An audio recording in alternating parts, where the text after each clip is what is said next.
E41, October 14th to November 11th, 1914. Lightning Glimpses in the Breaking Storm by Captain Capt Brownlow, DSO. Read by Phil Langridge.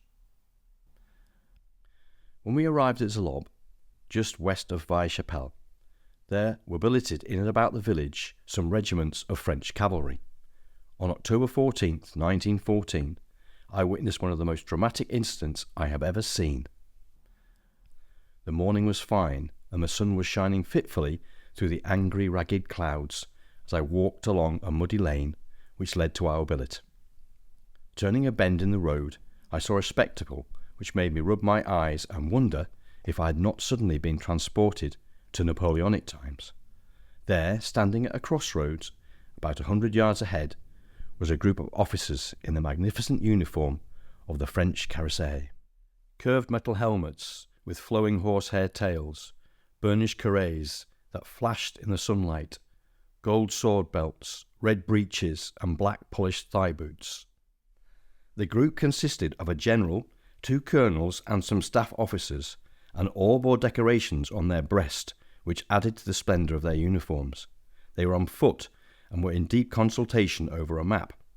Close by their horses clamped their bits and pawed the ground impatiently. As I passed, an officer called to me and asked if I could give him any information as to the British line. I pulled out a map and explained what I knew of our dispositions. Just as I had finished, the general exclaimed, "Lieutenant C has not arrived yet." "No, mon général. He's late! Late!" and he tapped his foot on the ground. Suddenly someone cried out, "Villa! He comes!" All our eyes were turned on the road, where we saw approaching us an officer on a horse. As he got closer, I saw that he was a young man, that his uniform was covered with mud, and his cuirass tinged with rust, and that his horse was exhausted and flecked with foam and blood.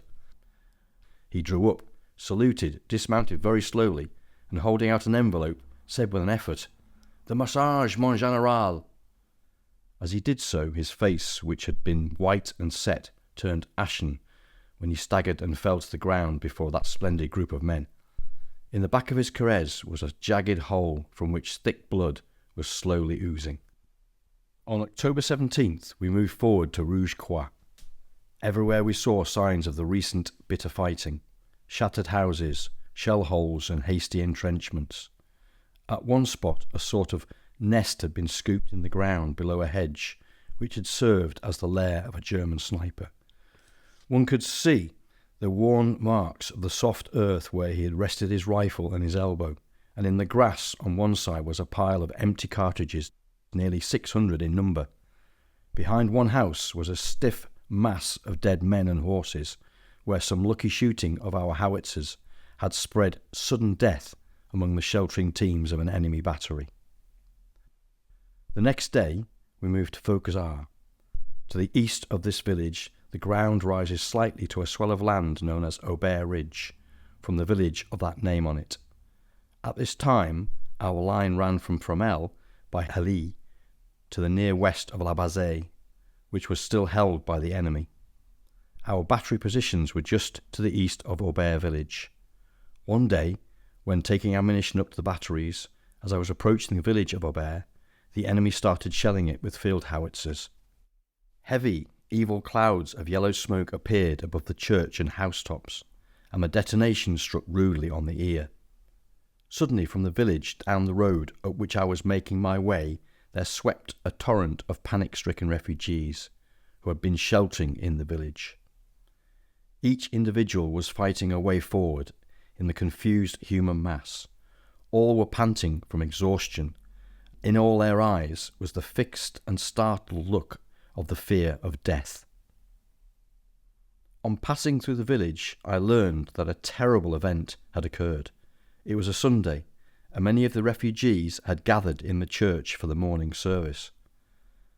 As the deep-toned cadences of the priestly voice rose and fell and echoed from pillar to pillar, and as the murmur of many responses whispered through the vaulted nave, there came a sound like the crack of doom.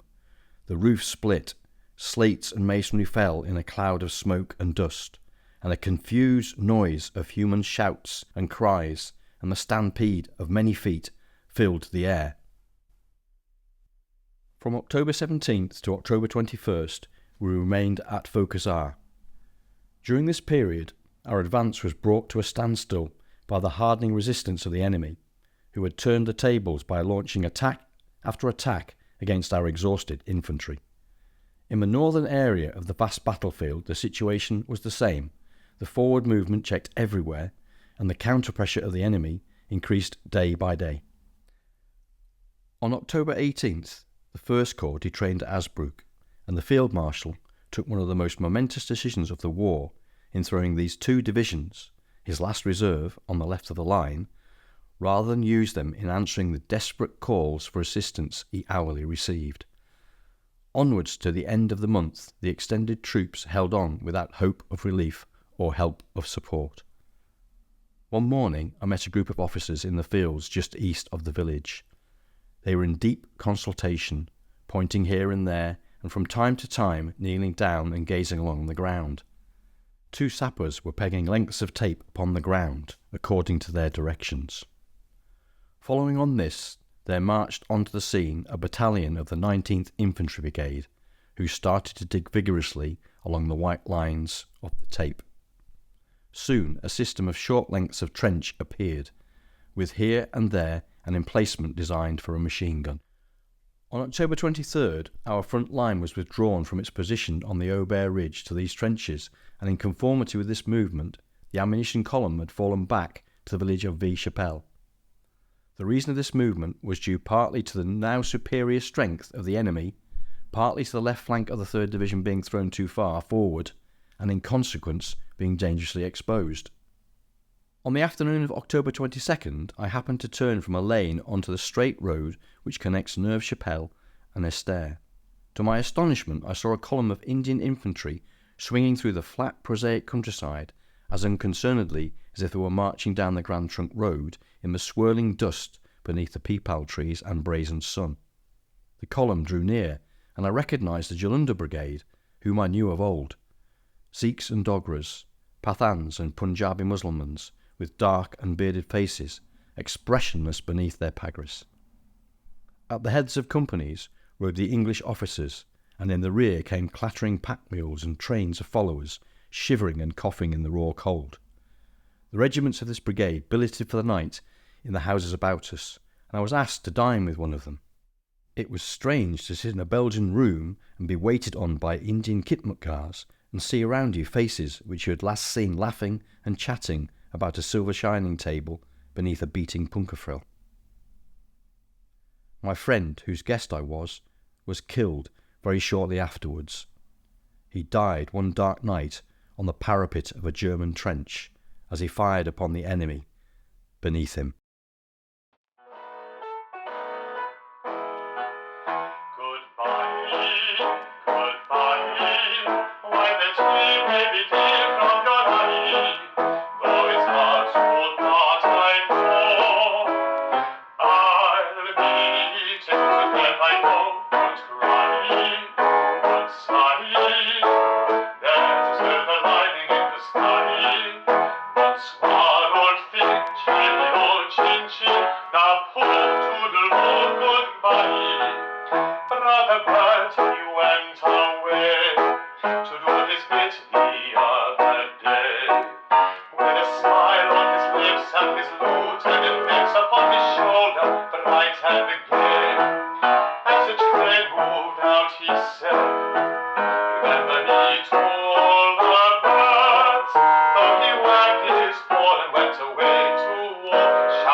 Once